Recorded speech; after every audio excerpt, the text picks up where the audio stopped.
F-35ን የሰራው ኢትዮጵያዊ በመጨረሻም እጅግ በጣም የሚያስደስት ተከምከር አድርገናል።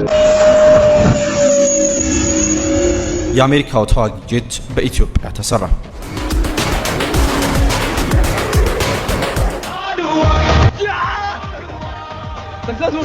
ወጣቶችና ታዳጊዎች የተዋጊ ጄት ወይም ፋይተር ጄት ስራን እንደ ዝንባሌያቸው በተለያዩ ደረጃዎች ሊሰሩት ይችላሉ። ይህም ከቀላል የወረቀትና የፕላስቲክ ሞዴሎች ጀምሮ እስከ ከፍተኛ የኤሮስፔስ ኢንጂነሪንግ ፕሮጀክቶች ይደርሳል።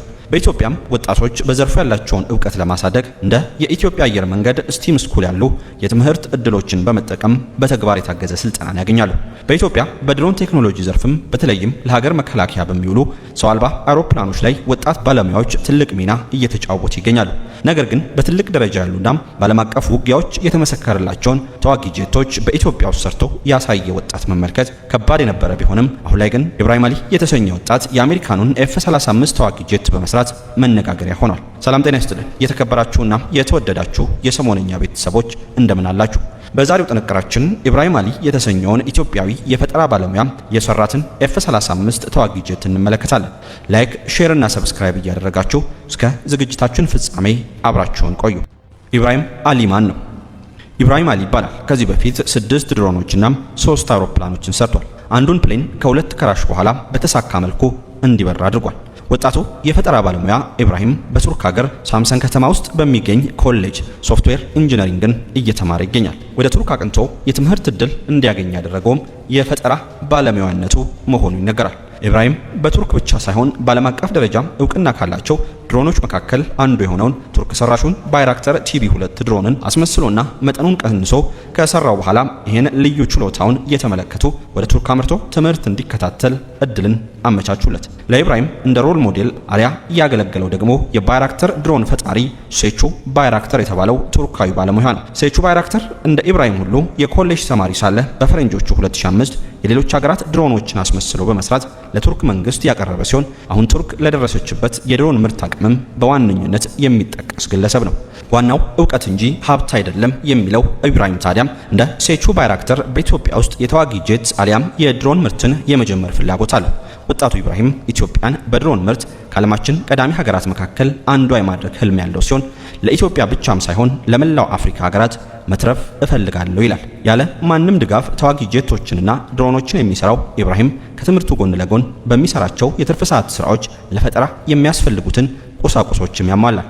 ኢብራሂም በኢትዮጵያ ውስጥም እያለ በርካታ የፈጠራ ስራዎችን እየሰራ የነበረ ቢሆንም ወደ ቱርክ ካቀና በኋላ ግን የቱርክ የጦር መሳሪያ አምራቾችን ዕውቀት በመቅሰሙ የተሻለ የፈጠራ ባለሙያ እንዲሆን አድርጎታል። ኢብራሂም አዲስ የሰራው ጄት። አሁን ላይ ኢብራሂም በኢትዮጵያ የመጀመሪያውን F-35A ቫሪያንት ሎኪድ ማርቲን 1.1 ጄት ሰርቷል። በኢብራሂም የተሰራው ጄት በሰዓት በ200 ኪሎ ሜትር ፍጥነት መጓዝ የሚችል እስከ 30 ኪሎ ሜትር ልንቆጣጠረው የምንችለው F-35A ቫሪያንት ሎኪድ ማርቲን 1.1 ሬሾ ጄት ነው። ይህንን ጄት 10 እጥፍ ትልቅ ብናደርገው እውነተኛውን በአሜሪካ የተሰራውን ሎኪድ ማርቲን F-35A ጄት 5ኛ ትውልድ እናገኛለን። ይህ ጄት የተሰራው በካርቦን ፋይበር ፕሌይውድ ልዩ በሆነ የ2 ሚሜ ፎም ቦርድ እንዲሁም በልዩ የሙቀት መሸፈኛ ቁሳቁሶች በመጠቀም ነው። ይህን ጄት የምንፈልገውም ሩት ጎግል ላይ በመጫን ያላንዳች አብራሪ ወይም ፓይለት ጣልቃ ገብነት ወይም ትዕዛዝ እላዩ ላይ በተገጠመለት እስከ 30 ሳተላይቶች ኮኔክት ማድረግ በሚችል GPS በመታገዝ ተልእኮችን በራስ ገዝ በማጠናቀቅ ወደ ተነሳበት መነሳት ይችላል። በአደጋ ጊዜ ፓይለቱ ላይ ችግር ቢደርስ ጄቱ ላይም ችግር ቢፈጠር ጄቱ ወደ ተነሳበት በራሱ መመለስም የሚችል ነው። በተጨማሪም ጄቱ በሚነሳበትና በሚያርፍበት ጊዜ በውስጡ ያሉ ዕቃዎችን ለመጠበቅ አሉሚኒየምና ካርበን ፋይበር በመጠቀም በአየርና ዘይት የሚሰራም ወይም ላንዲንግ ጊር ማረፊያ ተዘጋጅቶለታል። ይህ ጄት ሌሎች ተጨማሪ ብዙ ቴክኖሎጂዎችና ባህሪያቶችንም ያካተተ ነው። ይሄ ጄት መንታ አየር ማስገቢያዎች ወይም ኢንቴልስ፣ መንታ ጭስ ማውጫዎች ወይም ኤግዞስት እና መንታ FMS-7 EDF ጄት ሞተሮች ያሉት ሲሆን ይህም በአየር ላይ እንቅስቃሴ አሊያም ማኑቨር ሲያደርግና ኮምባክት ላይ የላቀ ያደርጓል። ጄቱ ትክክለኛ የአሜሪካው F-35A ቅጂ በመሆኑ በራዳር እንዳይታወቅ ሮኬቶችን የሚይዘው በውስጡ ነው። ይህ ጄት በአየር ላይ ሙሉ በሙሉ መንቀሳቀስ እንዲችል እንደ ኤርሎይን፣ ራዳር፣ ኤሌቬተር የመሳሰሉ ሁሉንም አስፈላጊ የመቆጣጠሪያ አካሎችም ተሰርቶለታል። ዋናውን የአሜሪካ F-35A ለመድገም የዚህ ጄት የውስጣዊ መዋቅሩ ሃይቴክ የሌዘር መቁረጫ ቴክኖሎጂን በመጠቀም የተሰራ ነው። ይህ ጄት የእውነተኛው F-35A ተዋጊ ጄት ትክክለኛ ኮፒ ነው ቢባል ማጋነን አይሆንም። ጄቱ በሰዓት እስከ 200 ኪሎ ሜትር የሚደርስ ፍጥነት ያለው ሲሆን ይህ ማለት ከአዲስ አበባ ወደ ባህር ዳር በ1 ሰዓት ብቻ በቀጥታ መንገድ መጓዝ ሲችል ይህ ማለት በ11 ሰዓት ውስጥ ግብጽ መድረስ ይችላል ማለት ነው። አስፈላጊዎቹን ፍቃዶች ከተቀበለ በኋላ በ2 አሊያም 3 ቀናት ውስጥ የሙከራ በረራ ያደርጋል ተብሎ ይጠበቃል። ጄቱ በአሁኑ ጊዜ የቅድመ በረራና የስርዓት ፍተሻዎችን እያከናወነ ይገኛል።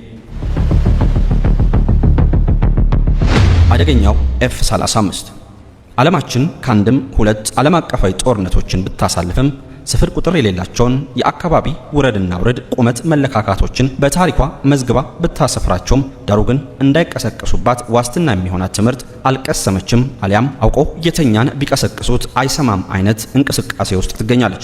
አሁን የትኛውም ጫፍ ላይ የሚገኙ መንግስታት ከጦርነት ዳፋ ጥቂት እርምጃዎች ፈቀቅ ቢሉ ነው አንዱ ቤት የተቀጣጠለ እሳት ጎረቤትንም ሳይበላ እንደማያበቃም እየታየ ይገኛል። በሚያሳዝን ሁኔታ ደግሞ ቁጥራቸው ጥቂት ነው የሚያባሉ መንግስታት ጦር ቢዘምትባቸው ጉልበተኛ ቢገላምጣቸው አይደለም ድል የሚነሱበት ጦር የሚመኩበት ጋሻ እንኳን የላቸውም። ይህ በዓለማችን ግንባር ላይ በደማቁ የተጻፈ ሐቅ ነው። ሆኖም ግን እንደ አሜሪካ ላሉ ሀያል መንግስታት ግን ድንገቴ ውረድን ውረድ ቢገጥማቸው ሰርገኛ መጣ በርበሬ ቀንጥሱ ብለው ጸጉራቸውን ሲነጩ በተስፋ መቁረጥ አንገታቸውን ቀብረው ሲተክዙ አይገኙ። እንደ F-35 ያሉ እጅግ የረቀቁ ተዋጊ ጄቶቻቸውን ወደ ማኮብኮቢያቸው ገፋ ማድረግ ብቻ ነው የሚጠበቅባቸው። ከዛ በኋላ ያለው ስራ ሞት ጠምቀው የሚከንፉት የፓይለቱና የጄቱ ስራ መሆኑ ነው። በአንድ ፓይለት የሚምዘገዘገውን F-35 ጄት ከጎማው ተነስታችሁ ወደ ላይ ቁመቱን ብትለኩት 4.38 ሜትር ይደርሳል። 15.7 ሜትር የሚረዝመው ሽንጡ ደግሞ 6.8 ሜትሮች የሚረዝመው ክንፉ ላይ ይገኛል። ክብደቱም ወደ 31756 ኪሎ ግራም ይደርሳል ነው የሚባለው። ታዲያ ማንኛውም ሀገር ከአሜሪካ ጋር ወደ ግጭት ቢገባና የአሜሪካን አየር ኃይል እፋለማለሁ ቢል F-35 በሰዓት 1200 ኪሎ ሜትር ሲከንፍ ሄዶ በርቀት መቆጣጠሪያ የሚመሩ ጨካኝ ቦምቦችን አሊያም ለአየር ላይ ውጊያ የሚያገለግሉ ሚሳኤሎችን ሊያወርድበት ይችላል። በእርግጥም የጦር ሰበቃ በዚህ እጅግ የረቀቀ ተዋጊ ጄት ፊት ለፊት ለእራት ሲያስቡን ለቁርስ አደረስናቸው አይነት ነውና ከዘመቻ በፊት ቢቻል 50 ጊዜም ቢሆን ደጋግሞ ውሳኔን ማጤን ይፈልጋል። አሜሪካ ይህንን F-35 ተዋጊ ጄት ለማምረት እንዲሁም በደምሳሳው ከ254000 በላይ ለሚሆኑ ዜጎቿ የሥራ እድልን ፈጥራለች። ካናዳ፣ አውስትራሊያ፣ ኖርዌይ፣ ደቡብ ኮሪያም፣ ኔዘርላንድስ፣ ጃፓን፣ እንግሊዝ፣ ጣሊያንና እስራኤል የተዋጊ ጄቱ ባለቤት ናቸው ከሚባሉት ሀገራት መካከል ጥቂቶቹ ናቸው። ሰላም ለዓለማችን እያልን የዛሬውን በዚሁ አበቃን። ሰናይ ጊዜ